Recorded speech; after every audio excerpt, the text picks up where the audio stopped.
都知道啦，最近香港發生咗一宗好悲痛嘅事情啦嚇，大埔宏福苑嘅火災，令到好多人係喪失家園啦，同埋喪失生命啦。咁所以我哋今日咧，呢包小嘅3位小朋友咧，係有啲心聲係想同各位受害者啊，或者係付出努力嗰啲人員係致謝嘅。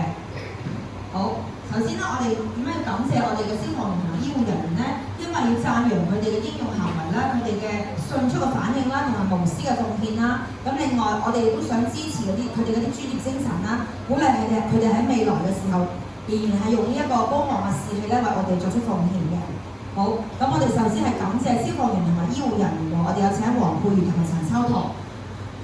親愛嘅警員、醫生同埋消防員們，多謝你哋不眠不休嘅幫助同埋付出。6格黃佩如，致所有付出努力的人，全兄弟兔年晚與神同行。6月陳秋棠。好，跟住我哋咧要悼念喺呢一場災難裏邊逝世嘅往生者嚇。好，志何消防員。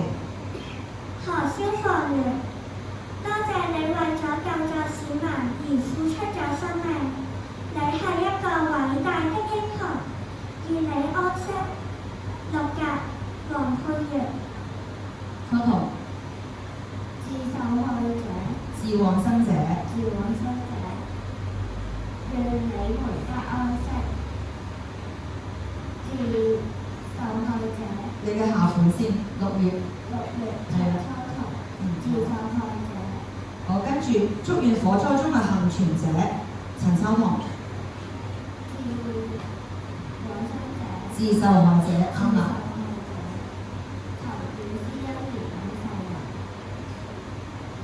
6月陳秋棠。何飛丹。親愛的香港人，多謝你們付出努力。3格陸飛嘉上。好多謝3位同學，咁我哋跟住都會有其他嘅語文大使咧喺唔同嘅時段同大家分享嘅，唔該晒。